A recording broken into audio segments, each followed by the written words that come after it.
This is Gallipoli, not the Gallipoli of paintings, films, or memorials.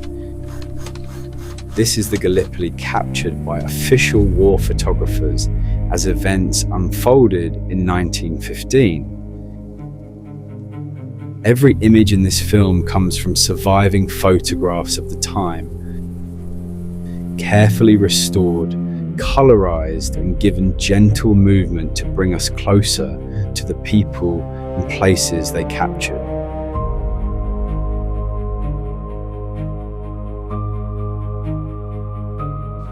Most stories about Gallipoli are told through battles, maps, and military plans. This one is about everything in between.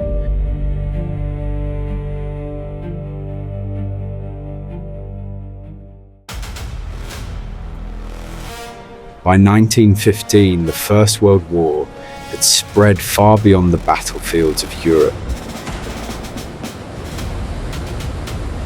The Ottoman Empire had entered the war alongside Germany, controlling the Dardanelles, the narrow stretch of water leading towards Constantinople and a vital sea route to Russia. Britain and France believed that forcing their way through could open that route and potentially knock the Ottoman Empire out of the war. In March, an Allied fleet tried. Several ships were sunk or badly damaged, and the naval attack was abandoned. Attention then turned to the land. On April the 25th, 1915, Allied troops began landing on the Gallipoli Peninsula. For 8 months, this extraordinary landscape became home to hundreds of thousands of men. There was almost nowhere comfortable to put them. A narrow strip of beach gave way almost immediately to steep gullies, sandy cliffs, scrub-covered ridges and slopes that seemed to go straight up from the sea.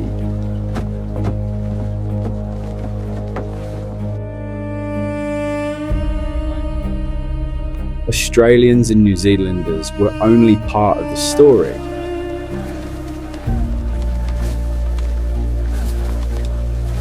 British, French, and Indian troops fought here too,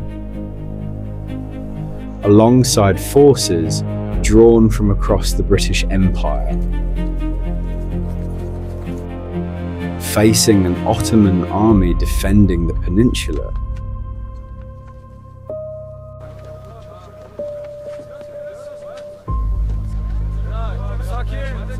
Sakin olun, bekliyoruz.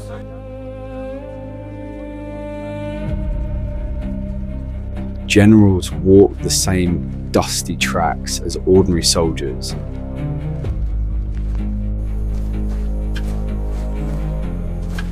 Mules and donkeys carried water and ammunition up gullies too steep for wagons. Wounded men came back down towards the beaches.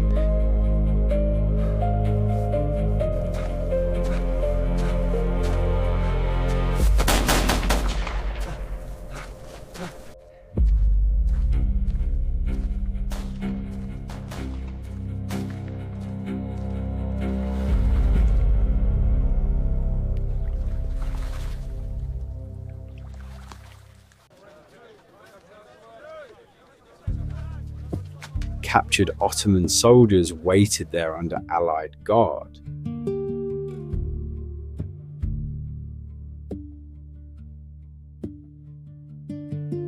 Somehow, an entire military world had been carved into the sand and earth of these cliffs. Dugouts appeared in the hillsides. Tracks wound through the gullies.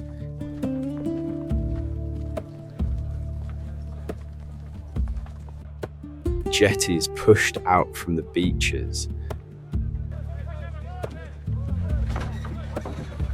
Supply dumps grew along the shoreline.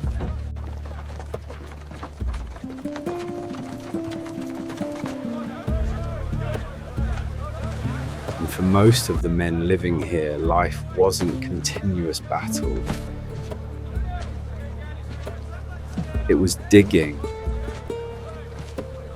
carrying, eating, sleeping, waiting.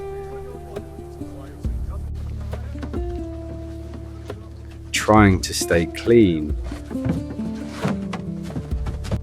Trying not to get sick.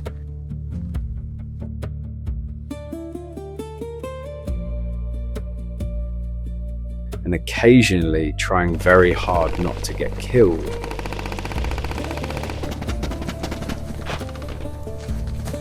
Nobody had intended to stay this long. The campaign was expected to move quickly. Instead, both armies dug in, literally.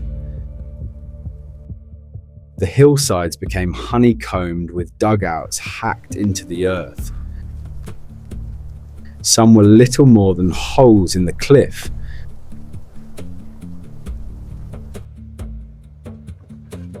There were canvas roofs, sandbags, shelves. Others became surprisingly elaborate. Tiny touches that made them feel almost civilized. Signs outside the front door. This was home. Not for days, for months. Imagine trying to sleep inside a cave cut into a cliff, while artillery landed somewhere overhead. And then there were the flies, millions of them. They covered food, faces, bandages, anything that didn't move. There was dust in summer, mud in winter.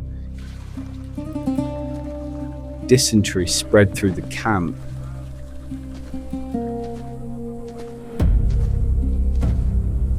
Water was precious. Fresh food almost non-existent. When winter arrived, many Australians received a shock. Gallipoli snowed. The same cliffs, baked by the Mediterranean sun, became freezing hillsides where soldiers wrapped themselves in blankets inside dugouts dusted with snow. It wasn't one campaign, it was almost two different worlds. And somehow, between all of this, life continued. Men swam from the beaches, played cards, read newspapers whenever they could get hold of them. They posed for photographs outside their dugouts. For a few moments, some of these pictures look almost like a camping trip. Then you look closer. The rifles, the machine guns, the sandbags, the trenches cut into the earth. The war never really leaves the frame. Men still smiled, mucked around, and gambled. These men were photographed playing two up. It looks like another ordinary moment.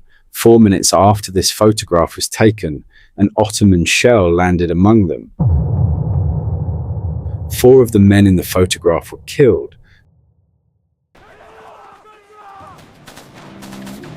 Of course, Gallipoli was still a battlefield. Machine gun crews waited behind sandbags. Covering. Observation posts watched every ridge. Every exposed track could become deadly in seconds. Battles came suddenly, violently.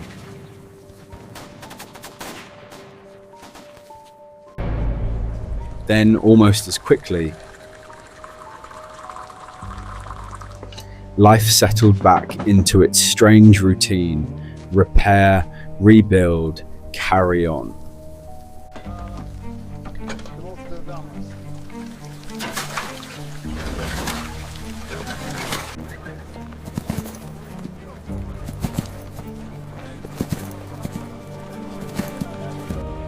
In December 1915, the impossible happened. The Allies escaped, slowly, silently. Equipment disappeared first, then animals, then men. Rifles were rigged to fire automatically using dripping water. The Turks saw occasional shots and assumed the trenches were still occupied. By the time they realized the truth, the army had gone. One of the most successful evacuations in military history ended the campaign that had begun with one of its most disastrous landings. More than a century later, these photographs remain.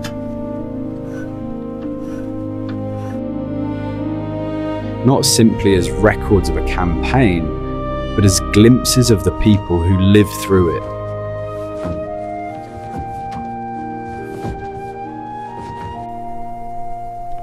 Men caught in ordinary moments inside an extraordinary place.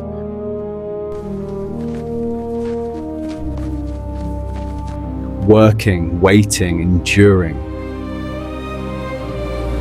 Finding moments of normality wherever they could. For 8 months, Gallipoli became a world of its own.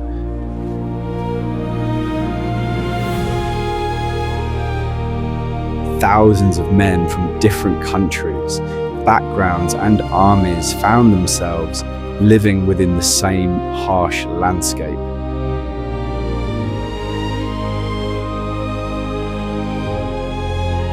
Some would leave with memories that stayed with them for the rest of their lives.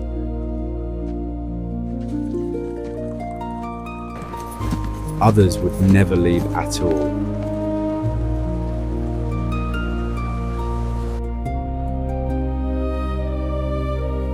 Eventually, the fighting stopped, the armies disappeared, and the peninsula grew quiet again. But the photographs remained. Faces, places, moments captured more than a century ago. And by restoring them, colorizing them, and bringing them gently back to life, perhaps we can close that distance just a little. Not to change what happened, but to see the people who were there, not as figures from history, but as they once were, alive.